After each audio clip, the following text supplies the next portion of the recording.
De madrugada voltou novamente para o templo, e todo o povo ia ter com ele, e assentado os ensinava. Os escribas e fariseus trouxeram à sua presença uma mulher, surpreendida em adultério, e fazendo-a ficar de pé no meio de todos, disseram a Jesus: Mestre, esta mulher foi apanhada em flagrante adultério, e na lei nos mandou Moisés que tais mulheres sejam apedrejadas. Tu, pois, que dizes? Isto diziam eles, tentando para terem de que o acusar. Mas Jesus, inclinando-se, escrevia na terra com o dedo. Como insistissem na pergunta, Jesus se levantou e lhes disse: Aquele que dentre vós estiver sem pecado, seja o primeiro que lhe atire a pedra. E, tornando a inclinar-se, continuou a escrever no chão. Mas, ouvindo eles esta resposta, e acusados pela própria consciência, foram-se retirando um por um, a começar pelos mais velhos até os últimos, ficando só Jesus e a mulher no meio onde estava. Erguendo-se Jesus e não vendo a ninguém mais, além da mulher, perguntou-lhe: Mulher, onde estão aqueles teus acusadores? Ninguém te condenou? Respondeu ela: Ninguém, Senhor. Então lhe disse Jesus: Nem eu tampouco te condeno. Vai e não peques mais. Amém? Estamos diante de um dos textos mais conhecidos da Bíblia, um dos textos mais marcantes, uma das passagens mais marcantes da vida de Jesus. E, segundo alguns historiadores, isso aconteceu nas primeiras horas da manhã, ao raiar do dia, quando Jesus, por rotina, se assentava no meio da cidade, ali, no Monte das Oliveiras, para ensinar. Logo pela manhã, era como se fosse um bom dia, Senhor. Estou brincando aqui. Mas era uma reflexão, e os ensinamentos no início da manhã. Há quem diga que quem estuda pela manhã tem melhor assimilação, porque a mente está mais fresca, enfim. E foi exatamente neste cenário que os escribas e fariseus trouxeram uma mulher apanhada em flagrante adultério e a jogaram aos pés do Senhor. Na verdade, esses escribas e fariseus, a gente vai ver que a intenção do coração deles não era zelar pela santidade do povo, nada disso, mas podemos dizer, num tom bem suave, que eram fiscais da vida alheia, vamos assim dizer, Na nossa vida cotidiana a gente chama de fofoqueiro. Tinham essa prática. Eles não estavam interessados na lei, eles não estavam interessados na mulher, eles não estavam interessados no ensino de Cristo. Eles queriam apenas usar esta situação para apanhar Jesus numa pegadinha, num contrapé. Isso você já deve ter ouvido trocentas vezes, até porque está muito explícito aqui no texto, relatado por João, que essa era a intenção deles, pegar Jesus no contrapé, porque Jesus ele estava numa enrascada. Se ele manda matar, ele estaria indo contra a lei romana, porque só quem pode executar juízo, só podia executar juízo naquela época, era a autoridade romana, e se ele não mandasse, ele estaria contra a lei dada por Deus a Moisés. Então Jesus estava ali numa enrascada, na concepção deles. À vista deles, Jesus estava numa enrascada. Não é de hoje que tentam colocar Jesus em uma situação complicada, vergonhosa, vexatória. Não é a primeira vez, queridos. Agora mesmo, de novo, novamente, parece que esse pessoal aí que gosta de fazer sátira com Jesus no Natal vai fazer de novo. Jesus não está preocupado com isso, porque ele não precisa de advogado.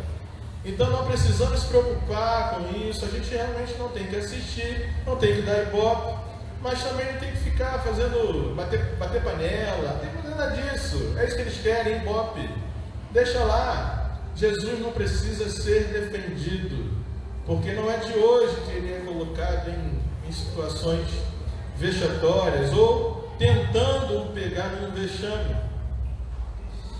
Agora, esse episódio também nos leva a entender como funciona o tribunal dos homens e o tribunal de Deus. Porque no tribunal dos homens a coisa é mais rigorosa, né? No tribunal dos homens a mulher saiu envergonhada, ela foi exposta a uma situação vexatória. Mas no tribunal de Cristo ela foi ensinada e exortada a deixar o seu pecado e viver uma nova vida diante de Deus. No tribunal dos homens, Davi preferiu cair nas mãos de Deus. Lembra? Quando o Senhor perguntou para ele: Davi, você prefere o quê? Cair nas mãos do Deus Altíssimo ou nas mãos dos inimigos? Ele falou: nas mãos do Senhor, porque nelas há misericórdia. Então, no tribunal dos homens há misericórdia. No tribunal dos homens não há misericórdia, há malícia, há ódio, há intenções promíscuas, há tudo de ruim. No tribunal dos homens vemos um Herodes no trono e João Batista na prisão. O tribunal dos homens não é muito bom. No tribunal de Deus,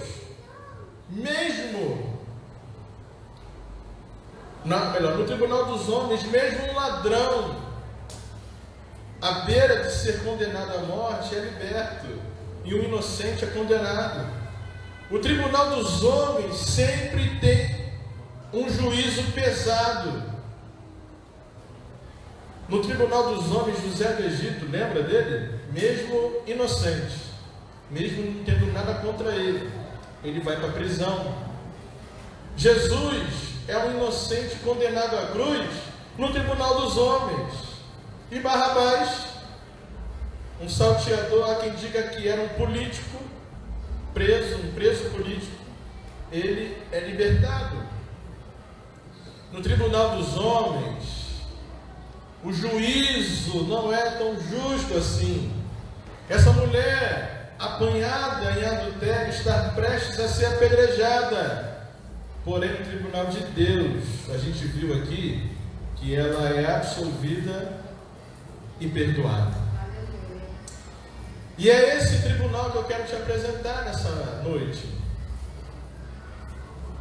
É esse tribunal que eu quero colocar diante de ti. Você pode ter cometido toda espécie de pecado horrendo, e a gente vai ver que o adultério naquela época era um dos 3 pecados em que a pessoa pega em flagrante era condenada à morte. E há quem diga que na Bíblia não tem, né, condenação à morte. Mas o tribunal de Deus sempre busca a restauração daquele que quer ser restaurado. Essa mulher não precisava ser restaurada, e ela teve um encontro com um restaurador e não com um condenador.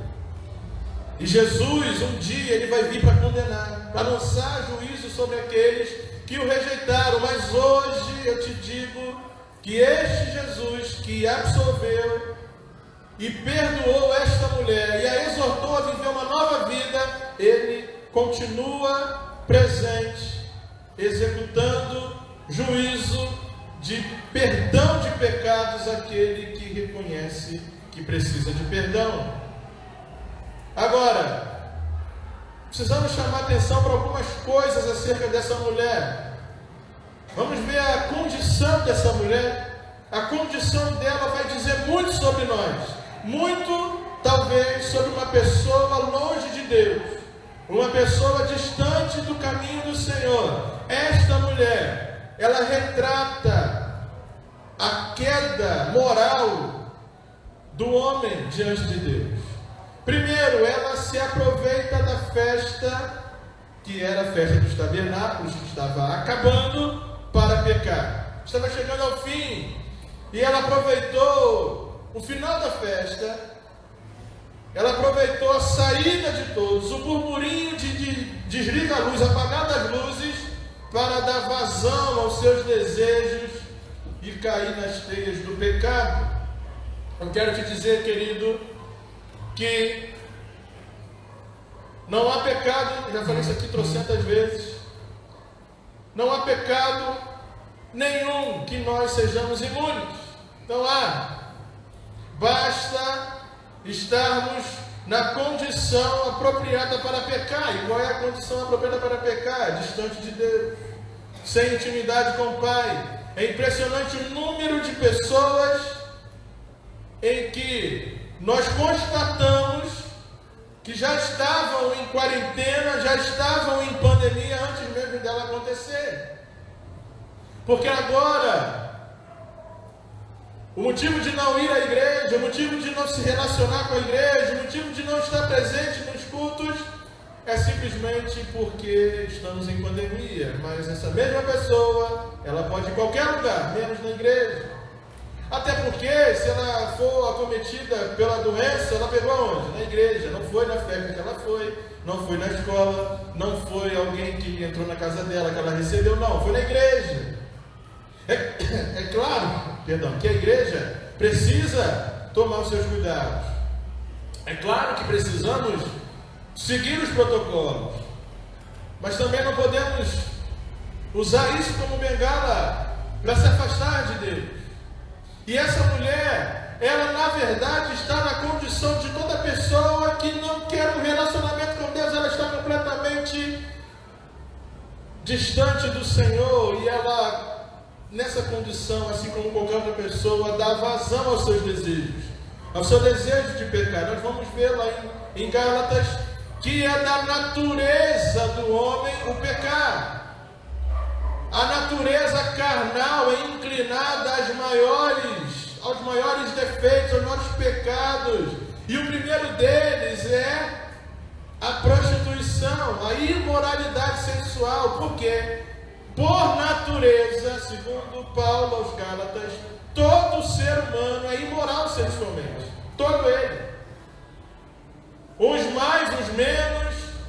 Mas o homem sem Deus é aquele homem lá de Romanos 1, em que não atende, não reconhece o Senhor como Deus, antes se vira contra Ele, e Deus os deixa a seguir a própria sorte. E Romanos 1, a partir do 17, você vai ver a degradação moral do ser humano, em que o homem chega ao ponto, segundo o escritor, a igreja de Roma, lá no capítulo 1 de Romanos, depois você lê, que Paulo, ele fala de uma maneira até espantada, que até, quando usa essa expressão, até, é porque é algo impensável, até as mulheres mudaram o seu uso natural, inflamando-se entre si, e os homens da mesma maneira, uns com os outros. Essa degradação é natural do homem sem Deus.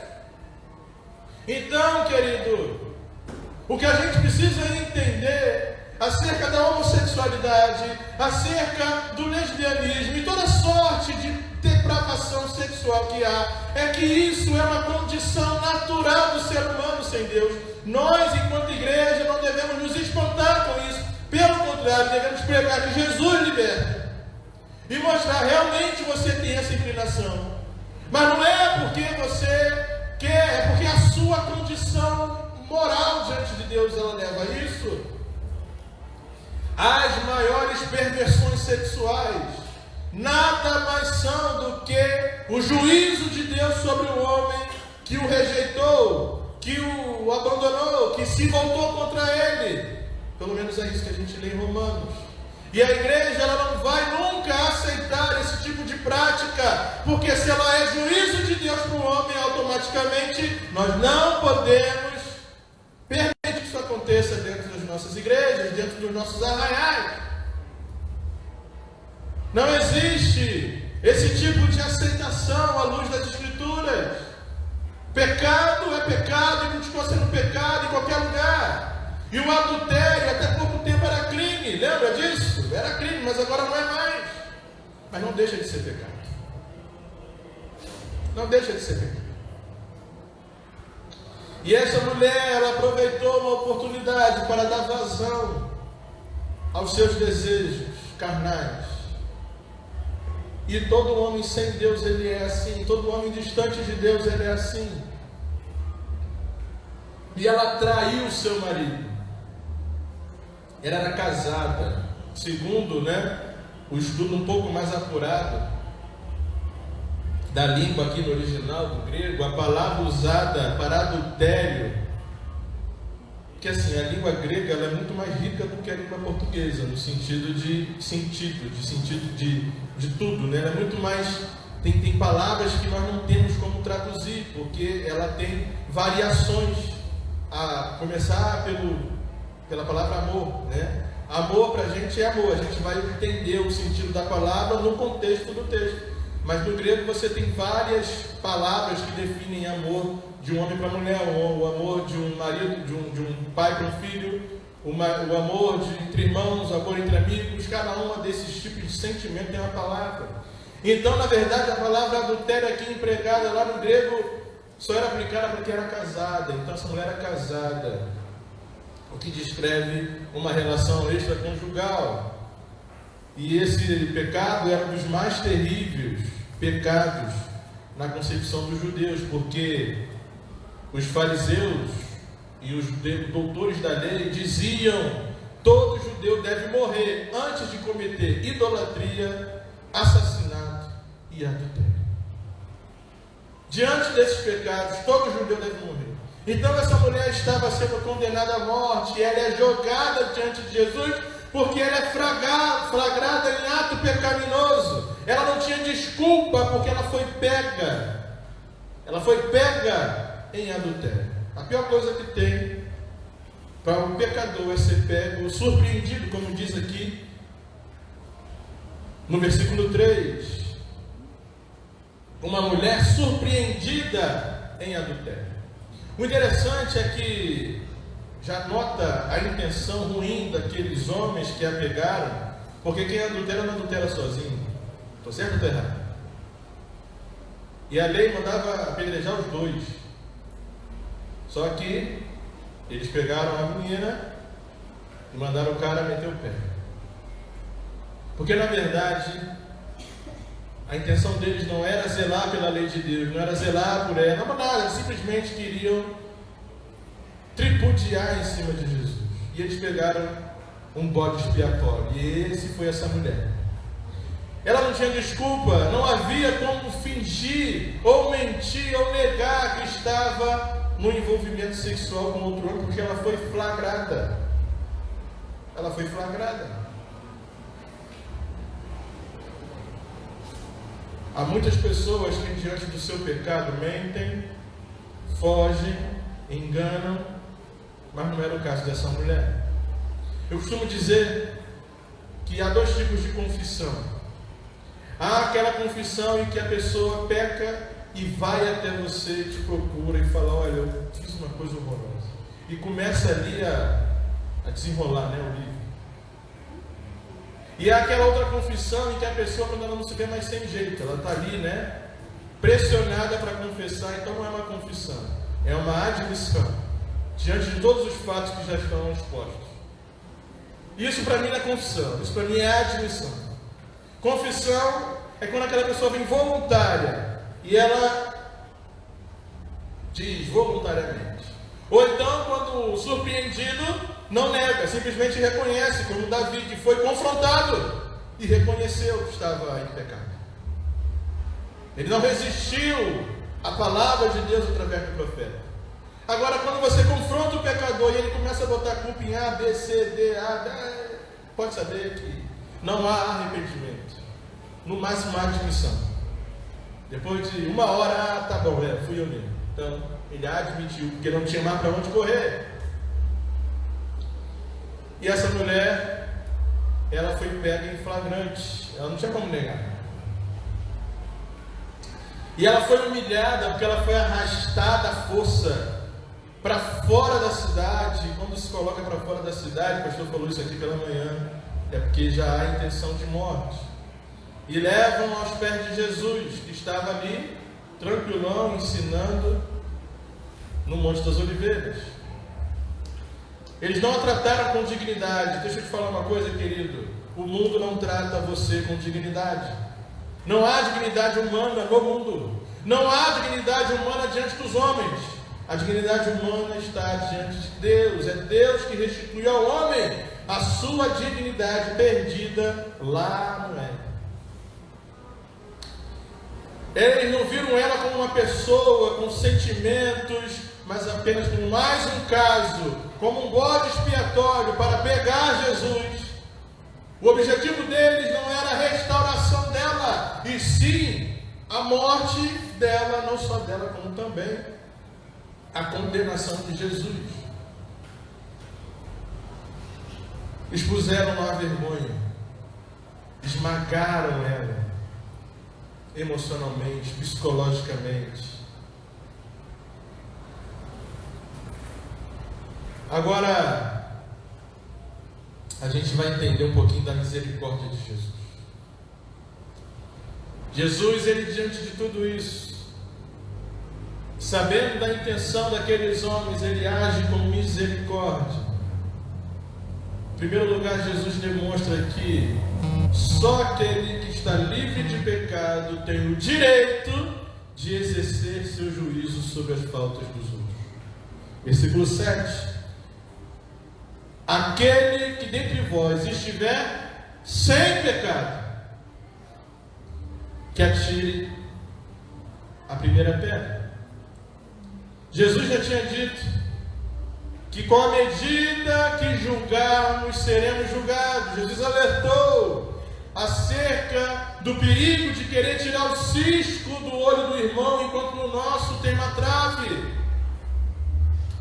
Exigimos muitas vezes do outro aquilo que para nós mesmos não praticamos. Cobramos uma santidade do próximo que nós mesmos não temos como seguir. Somos intolerantes muitas vezes com os outros. Ficamos medindo a santidade alheia a despeito da nossa. Quando o fulano cai em pecado, o juízo é mais severo. Quando é comigo, misericórdia peço. Somos intolerantes com os outros, mas somos muito complacentes, somos muito benevolentes conosco mesmos. Nós não usamos com a mesma misericórdia às vezes que deveríamos usar no Evangelho. Segundo a lei de Deus dada a Moisés, as testemunhas do crime deveriam ser as primeiras a atirar a pedra. Eles que levaram. Segundo a lei, era dito o seguinte: olha, os primeiros a atirarem a pedra foi quem viu, depois os demais. E eles não poderiam ter envolvimento no crime em si. Era crime.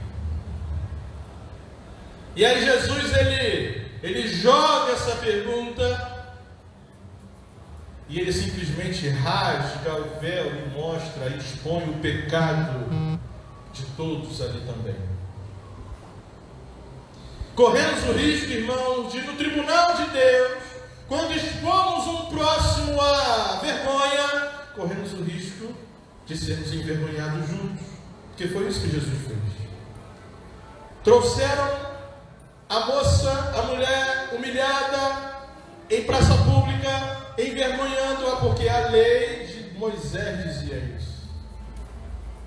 Não tiveram misericórdia, não tiveram compaixão, não perguntaram àquela mulher o que ela estava acontecendo, não deram uma segunda oportunidade, simplesmente a usaram como objeto para punir a Jesus, para envergonhar a Jesus. Mas Jesus, diante de toda a humilhação que aquela mulher sofre e exposição, ele também rasga o véu da intimidade de cada um e fala: aquele que estiver sem pecado seja o primeiro a tirar a pedra. Se a lei diz que quem tem que tirar a pedra primeiro é aquele que viu e que não tem participação no crime, eu digo, Jesus dizendo: aquele que estiver sem pecado seja o primeiro a tirar a pedra.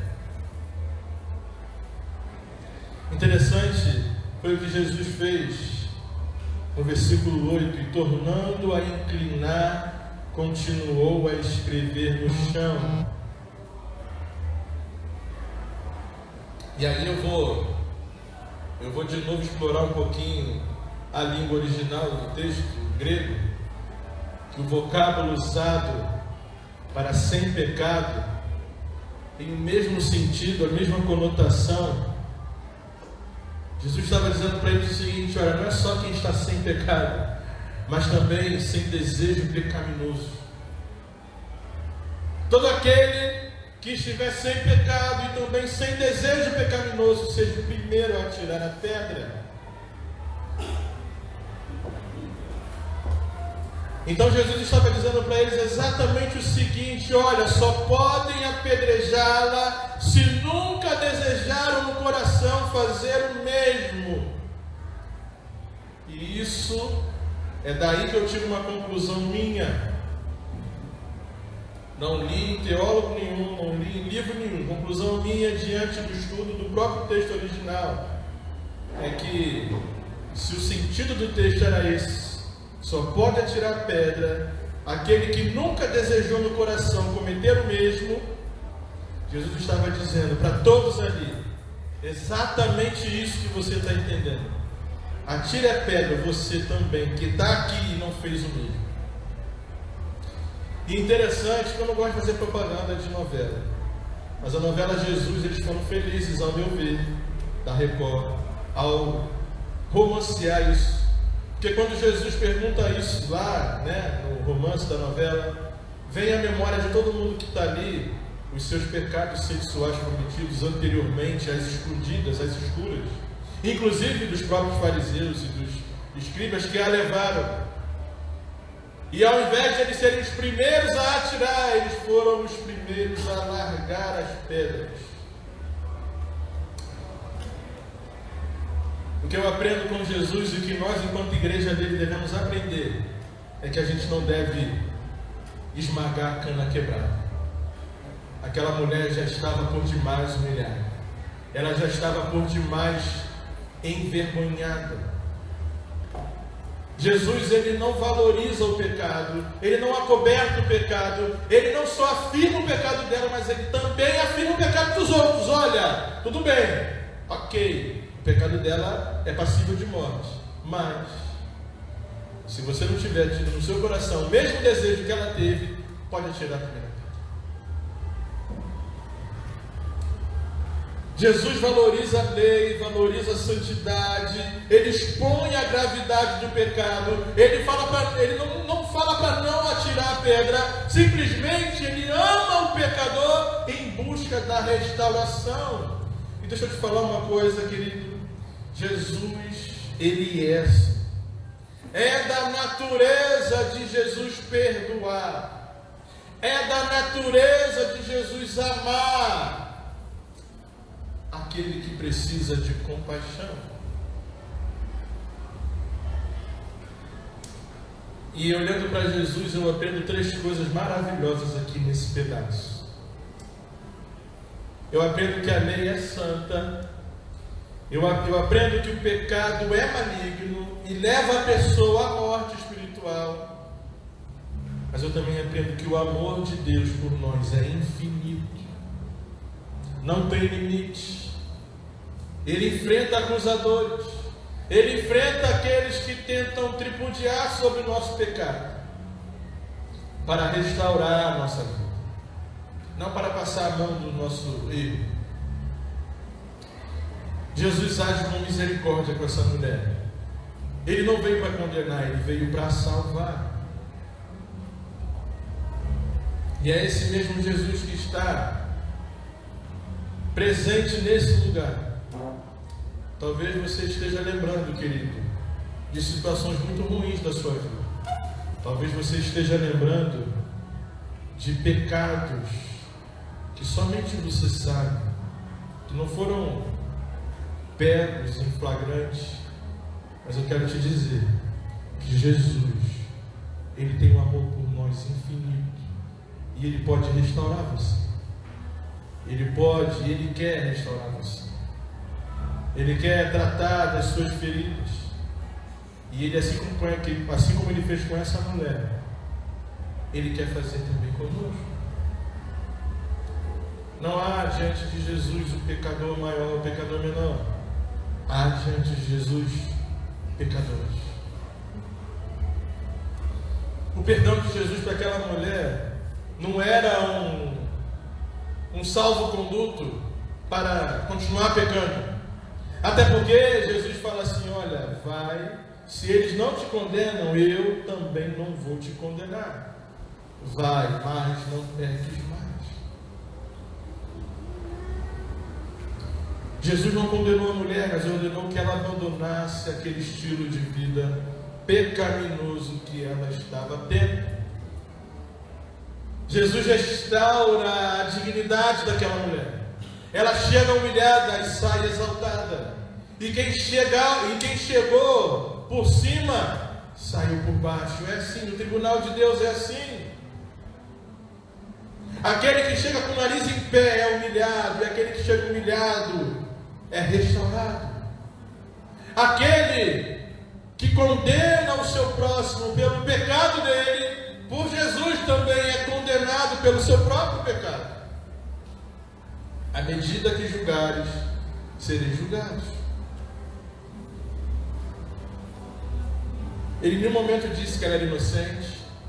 Em nenhum momento Jesus passou a mão no pecado. Jesus não tratou o pecado com leviandade. Sabe o que é tratar com leviandade?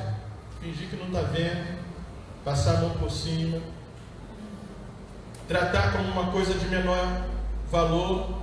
Não, querido. O pecado é algo que afasta o homem de Deus. O pecado é algo que mancha a nossa vida diante de Deus. Então Jesus, ele não minimizou o pecado dela. Ele não minimizou, mas ele colocou o pecado deles na mesma balança. Ele equalizou. Quem são vocês para atirar a pedra nela? Se vocês têm no coração o mesmo interesse, a mesma intenção pecaminosa. Ele não mandou ela para casa como se nada tivesse acontecido. Ele não acobertou, botou panos quentes. Não, pelo contrário. Ele não só reafirmou o pecado dela, como também reafirmou o pecado dos outros. Ele restaura a dignidade da mulher. E é isso que Jesus faz conosco. Ele restaura a nossa dignidade. Ele restaura a nossa condição espiritual diante dos homens e diante de Deus. E diante de Deus. Jesus também a encorajou. Mulher, levanta-te. Cadê os teus acusadores? Não estão mais aqui? Então eu também não vou te condenar. Vai e não peques mais. Não fique carregando traumas, não fique carregando culpa. Mulher, você está liberta da sua condenação. Vá e não peques mais. E é assim que Jesus faz conosco. É assim que Jesus continua fazendo. É assim que Jesus vai fazer até Ele vir buscar a sua igreja. Ele faz exatamente assim. Ele tira a culpa, Ele tira o trauma, e Ele encoraja a viver uma nova vida. E aquela mulher, ela vai livre, perdoada, restaurada e com dignidade. Ela chegou arrastada e ela sai andando. Ela saiu provavelmente machucada na sua carne, por conta da humilhação, por conta de ter sido arrastada. Ela pode ter saído machucada fisicamente, mas ela saiu curada emocionalmente. Ela saiu restaurada psicologicamente. E é isso que Jesus faz, querido. É exatamente isso que Jesus faz.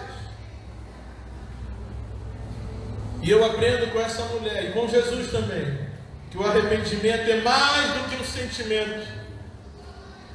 Arrependimento não é um sentimento, não é. Arrependimento é uma atitude firme de abandonar o pecado. Há uma grande diferença entre arrependimento e sentir-se arrependido. É por isso que o fruto do verdadeiro arrependimento a gente vê depois. Porque por um momento pode ser um sentimento, uma emoção, mas os frutos do verdadeiro arrependimento a gente vê depois. Aquele que não tiver pecado, que atire a primeira pedra. E foi esse o ensinamento que Jesus nos deixou. E é esse ensinamento que a gente tem que levar e pregar. Não temos que passar a mão no pecado. Não temos que tratar o pecado como uma coisa de menor valor, até porque não é. Mas não podemos expor o pecado alheio, se colocando acima dele. Precisamos ter misericórdia. Precisamos agir como Jesus agiu conosco. É por isso que é complicado quando alguém diz que tem dificuldade, que não consegue perdoar, porque talvez não tenha noção do grau do perdão alcançado por Deus. E é por isso que na oração que Jesus nos ensinou, ele termina dizendo que perdoa os nossos pecados, assim como, da mesma maneira que nós perdoamos os nossos ofensores. De maneira que eu posso entender que se eu não perdoo aqui na terra aquele que me faz o mal, tampouco Deus vai me perdoar do mal que eu fizer. O perdão não é uma decisão, o perdão é um mandamento. E é isso que precisamos ter. Mas para perdoar precisamos agir de misericórdia. E misericórdia é se lançar na miséria do outro. Foi exatamente isso que Jesus fez. Ele se lançou na miséria daquela mulher, viu a condição dela, viu a condição dos acusadores e falou: não é assim. No reino de meu Pai, não é assim. Que Deus nos abençoe. Que o Senhor fale conosco muito mais do que essa breve reflexão, e que você possa levar no seu coração o aprendizado de que precisamos agir com o mesmo amor que Jesus agiu conosco. Mas a pessoa, ela é não sei o que, não sei o que, não sei o que. Não nos cabe fazer esse tipo de julgamento. Hoje é noite de Santa Ceia. Hoje é noite de festa. Mas também é noite de restauração. É noite de você se examinar diante de Deus. Pedir perdão por aquilo que de fato, de repente, vem em sua memória como um peso, como uma acusação. E que você tome uma firme atitude diante do pecado, de não continuar agindo em pecado.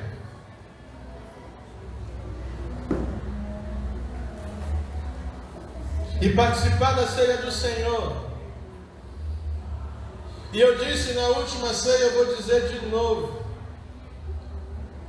nenhum homem na face da terra tem condição de dizer a você que você pode ou não participar. Mas eu, enquanto pastor, te oriento. Se você não estiver em comunhão com Deus e com a sua igreja, para que você não beba e coma para a sua própria condenação, não participe. Mas o apóstolo Paulo, em 1 Coríntios 11, ele é muito claro em dizer: examine-se o homem a si mesmo. E depois desse exame, o exame vai dizer muita coisa. O exame vai dizer se você precisa ficar de atestado, se você precisa fazer uma cirurgia, se você precisa tomar um remédio. O exame, ele revela muita coisa. Aquilo que está oculto, o exame diz. E é por isso que Jesus diz: examine-se o homem a si mesmo. E depois fale com o Papa, depois fale com o padre, e depois fale com o pastor. Não. A minha orientação, a nossa orientação é a mesma de Paulo à igreja de Corinto. Examine-se o homem a si mesmo. E depois desse exame que não tem com que esconder-se, tome do pão e do cálice.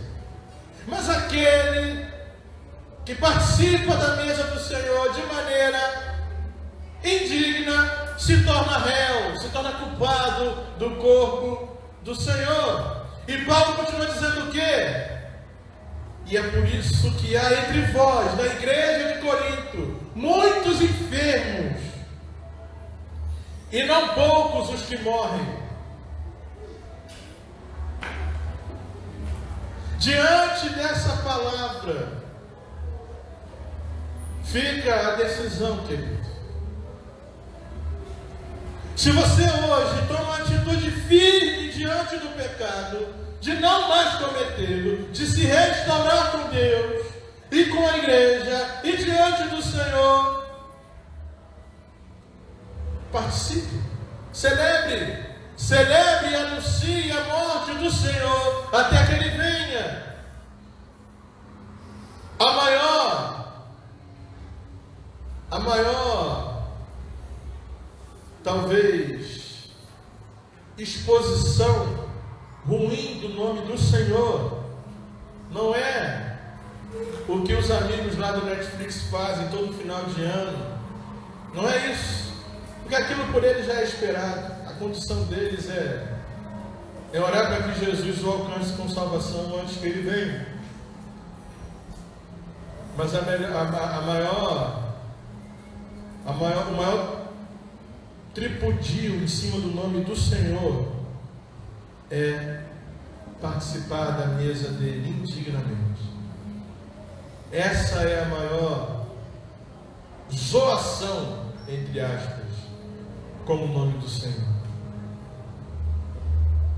E nessa hora nós vamos participar da ceia do Senhor. E nessa hora eu quero te convidar a ir no seu lugar, fazer um exame diante de Deus. E que nesse exame você possa ser sincero com o Pai. Você pode mentir para mim, você pode mentir para qualquer pessoa, mas diante de Deus você não pode mentir. Sabe o que nós somos diante de Deus quando a gente tenta mentir? Nós somos semelhantes a um filho de 3 anos, 4 anos, que pega um chocolate escondido do pai, chocolate esse que não era liberado para comer naquele momento. E o pai olha para aquela criança com a boca toda suja de chocolate e pergunta: fulano, você comeu o chocolate que eu falei para não comer? E a criança diz: não, papai, eu não comi. E o pai pergunta de novo: fulano, você tem certeza que você não comeu o chocolate que eu falei para você não comer? Não, papai, eu não comi. E a boca toda suja de chocolate. Diante de Deus nós somos assim, querido. Diante de Deus, quando a gente mente para Deus, nós somos assim. O Senhor está falando com amor, com carinho: fulano, você tem certeza que você está em condições? E você: sim, papai, eu estou. Você tem certeza, fulano? E ele está te vendo, assim como ele me vê. E você está com a boca toda suja de chocolate dizendo: sim, papai, eu estou. Até que chega uma hora que o pai chega para a criança e fala assim: meu filho, vem aqui, vem aqui. E coloca a criança diante do espelho e fala assim: meu filho, você tem certeza que você não comeu o chocolate que o papai falou para você não comer? E aí naquela hora a criança reconhece. Assim somos nós diante de Deus. Quando a gente tenta encobrir, mentir, enganar o Senhor. Você pode mentir para mim, você pode mentir para qualquer pessoa. Você pode viver uma vida de mentira dentro da igreja. Mas o Senhor sabe quem você é. Assim como o Senhor sabe quem eu sou. E é exatamente desse jeito que Deus te conhece, é exatamente desse jeito que o pai, quando pega o filho numa mentira, o pune, o castiga, mas o amor diante dele não sai.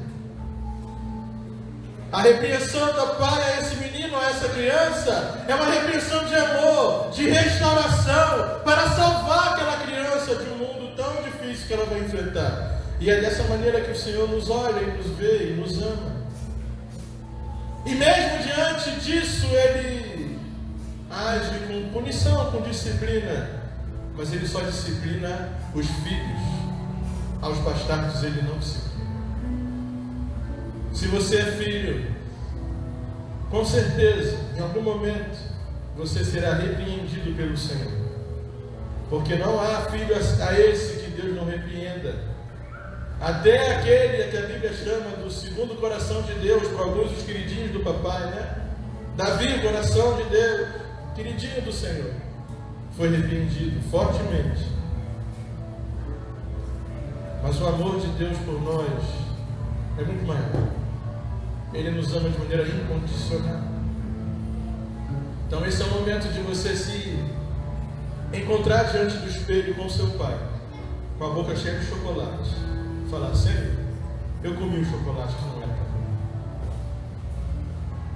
comer. Senhor, estamos diante da tua mesa. Estamos diante da mesa do Senhor. Mesa essa que o Senhor nos proporcionou com alto preço.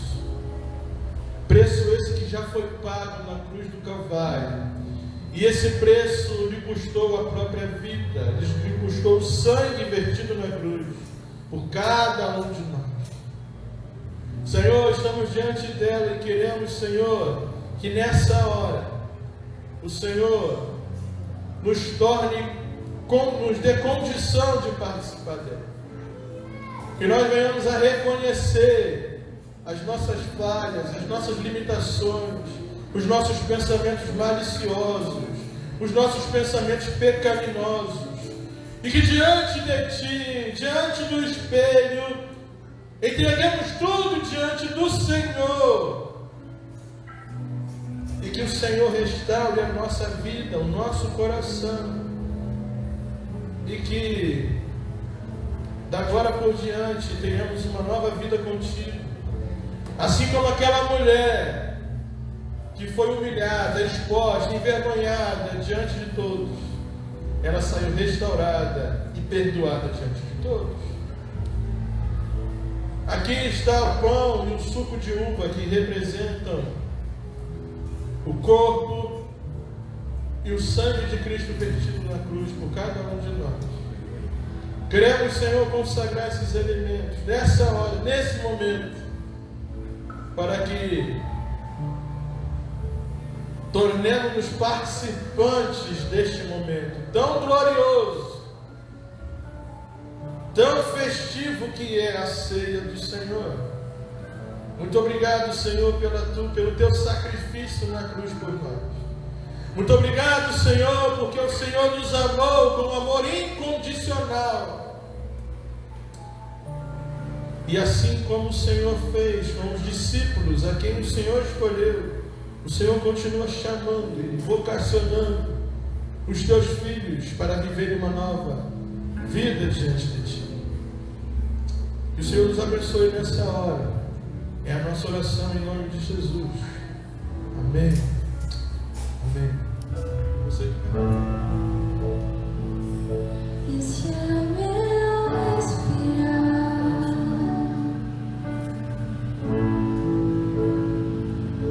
Esse é meu respirar.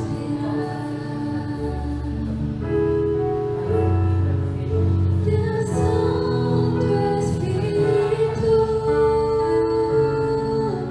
vivendo.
Perguntar se você quer se render ao Senhor Jesus nessa noite.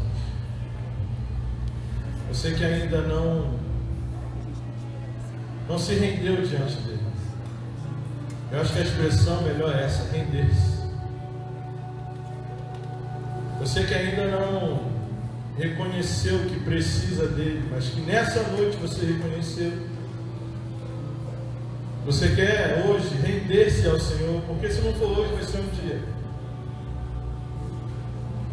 Você quer nessa noite render-se ao Senhor, a esse amor incondicional que restaura, que trata do pecador, que exalta o humilhado. Você quer se render ao amor de Jesus nessa noite? Você reconhece que diante da sua limitação você precisa do Senhor para caminhar? Eu quero te fazer essa pergunta e te dar a oportunidade hoje, na data de hoje, de entrar para essa família do Senhor, de se render de vez. Não resista, não resista à graça do Senhor, que ela é irresistível. Não resista ao amor de Deus. A palavra diz que diante de Paulo o Senhor falou: dura coisa é resistir. Não resista. Chega disso. Essa é a noite do render-se ao Senhor. Se você quer, se você entende, se o Espírito Santo fala contigo nessa hora, não resista. Não resista, porque não adianta.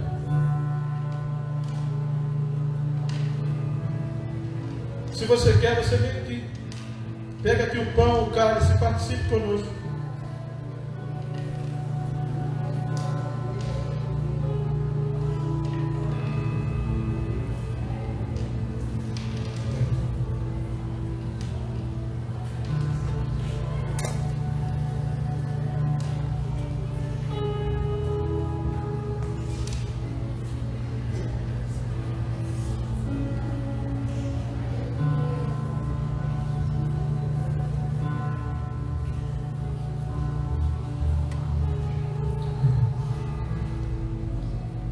Assim que Jesus faz.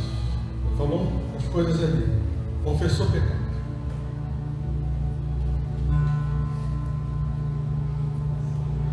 Há mais alguém que nessa noite quer se render aos pés do Senhor, colocar-se diante dele como alguém que não consegue caminhar sem ele? E aquela velha expressão, Deus sem você continua sendo Deus, mas você sem Deus, o que é?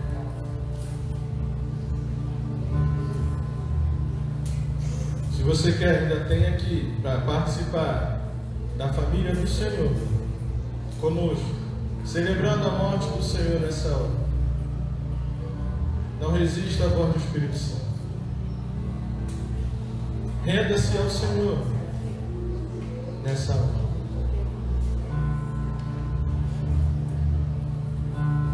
Eu poderia falar que você tem até o final do culto, mas é melhor dizer que você tem até Jesus voltar. Você tem até Jesus voltar para se render. E todo aquele que Jesus chama, eu até hoje não vi que não tivesse feito. Olhe para o pão e olhe para o cálice. Esse pão simboliza o sofrimento, a dor, a humilhação, o processo de transformação que Jesus fez comigo, com você, quando Ele entregou o seu corpo para ser dilacerado e levou sobre si todo o nosso pecado. Esse sangue, esse suco de uva que simboliza o sangue de Cristo, ele simboliza a nossa redenção, a nossa salvação. O sangue de Cristo nos purifica definitivamente de todo o pecado. Não foi à toa, não foi de bobeira que Ele derramou o seu sangue. Foi por mim, foi por você, foi pelo meu e pelo seu pecado. E Ele é suficientemente também para limpar o seu todo o pecado. E nessa hora, não deixe que a culpa, que o inimigo fale maior do que a voz do Espírito Santo. E celebre ao Senhor a sua morte dele na cruz do Calvário.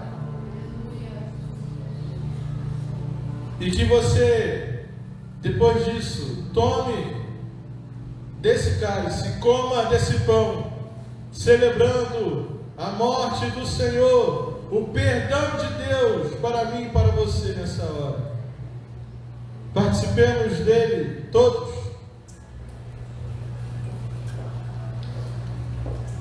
A palavra de Deus diz que há festa no céu, todas as vezes que um pecador se arrepende.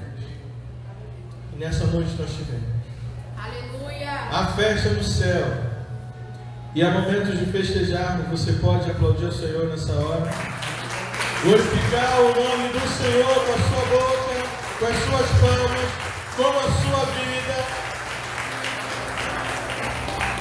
E que você saia daqui como aquela mulher. Vá e não peques mais. Isso é uma situação difícil aqui.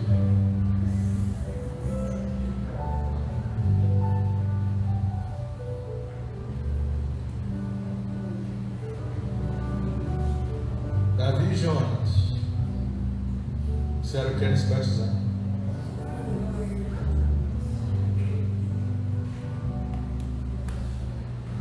Tem coisas que a gente não sabe o que faz, né? O que faz agora?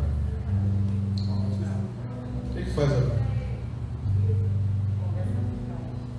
Conversa com os pais?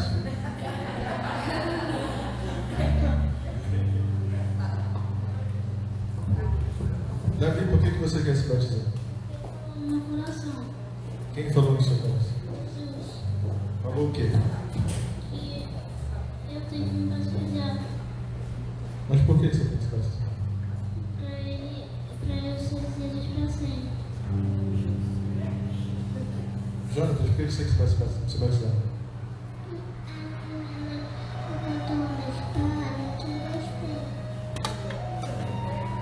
Que história que você gostou? Que história? Sobre o batismo. O que você gostou da história do batismo? E ela cantou. Ela cantou. O quê? Ela cantou. Você não lembra da história? Não. Mas o batismo simboliza o que para você? É Deus. É Deus. O que o batismo simboliza para você? Jesus. Jesus é o quê? Deus. Jesus é Deus, mas o que você entende com esse ato de hoje? Que eu sou um pecador e sempre você.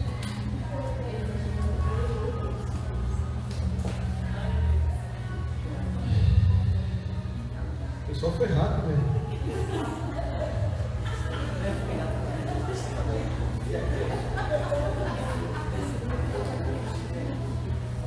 Bom, vou chamar a mãe aqui, né? Vem cá, Deus. Você que me botou nessa. O que aconteceu ali para você justificar esse ato deles? O Jonatas estava aqui em cima e ouviu a pergunta do pastor se alguém queria se render. E ele desceu, foi até mim e falou para mim: mamãe, eu quero me batizar hoje. O Davi, a gente estava conversando, explicando a ele sobre a ceia. E aí ele começou a chorar porque ele entendeu que ele era pecador e ele tinha medo de continuar pecando e envergonhar Jesus.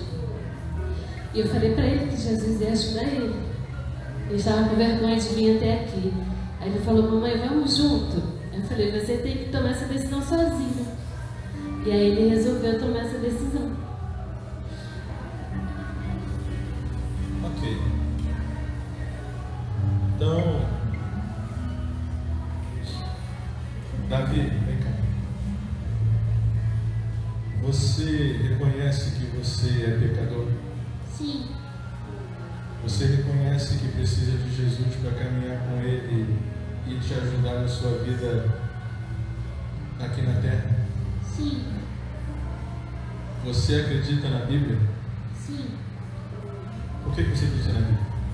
Porque todos que escreveram foi Deus. Você acredita que ela é a palavra de Deus? Sim. Se alguém chegar a dizer para você que a Bíblia não é a palavra de Deus, como é que você vai reagir? É sim, porque meus pais me falaram.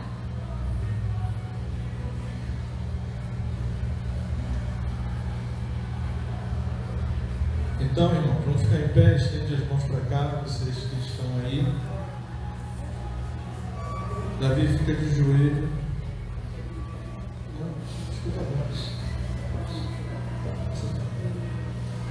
Davi, tendo você confessado Jesus como seu Salvador, eu, na qualidade de pastor e ministro do Evangelho, nessa noite, eu te batizo em nome do Pai,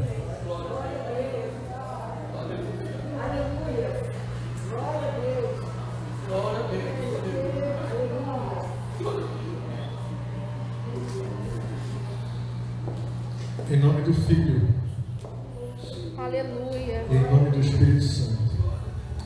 Pai, nessa hora estamos diante da tua igreja. Eu quero colocar Davi diante de ti. Ele disse que quer servir Deus. E eu te peço que o Senhor confirme isso no coração dele. Firme os passos do teu filho. Que o Senhor possa conduzir pelos caminhos que ele precisa trilhar.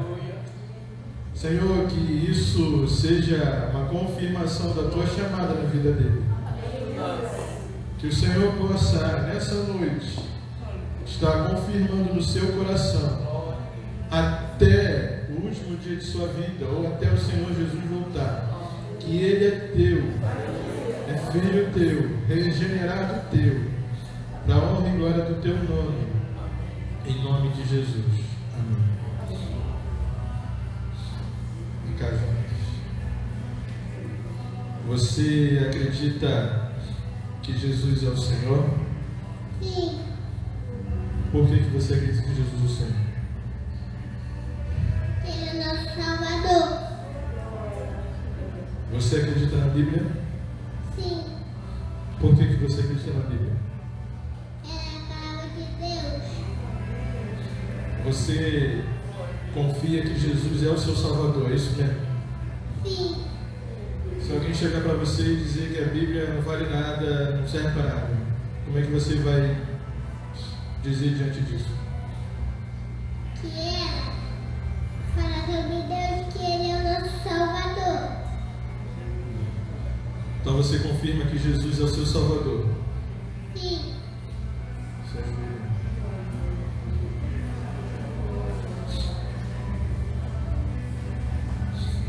Jonatas, tendo você dito que acredita em Jesus e que Ele é teu Salvador, eu te batizo em nome do Pai, em nome do Filho e em nome do Espírito Santo. Senhor, nessa noite eu quero colocar Jonatas em tuas mãos. Senhor, confirma a sua chamada na vida dele. Senhor, que ele possa lembrar-se desse dia como o dia que ele se entregou, se rendeu ao Senhor. Que o Senhor possa confirmar na vida dele, Senhor, a tua chamada até o último dia de sua vida ou até o Senhor Jesus voltar. Confirma a vocação do teu filho nessa noite. Capacita o Senhor para trilhar nos teus santos e retos caminhos, para a honra e glória do teu nome. É a nossa oração nessa hora, em nome de Jesus. Amém. Sim, sim. Paz do Senhor para a igreja. Eu perguntei ao pastor Orlando ali se ele conta ou eu conto. Hoje pela manhã eu estava fazendo uma mudança do armário dos oficiais, retirando os utensílios que nós temos aqui, levando para outro armário. E o pastor Orlando passou lá na porta e eu chamei ele e falei: pastor, nós precisamos orar mais. Essa igreja precisa orar mais. Ele me perguntou por quê.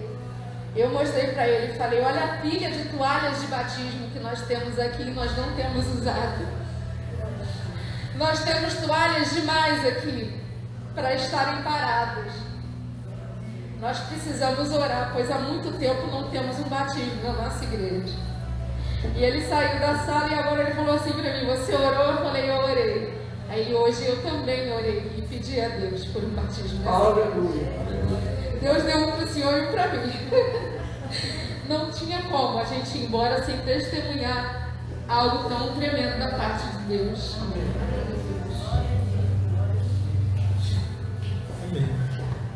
Deus vai confirmando, né? Tudo isso é confirmação da obra dele, não é nossa, do Espírito que faz isso. Vou falar uma coisa que eu aprendi com um pastor muito legal, um camarada chamado pastor Orlando Bess. Quando a gente tem isso com uma criança, ela continua sendo criança, vai continuar fazendo coisa errada, vai continuar levando palmada, porque é criança. Mas nós não podemos ser impedidores das crianças acessarem o reino. E agora é ajudá-la nessa decisão, mostrar a responsabilidade que há diante de Deus, mas cientes de que são crianças, vão amadurecer, vão crescer, vão crescer no conhecimento e da graça.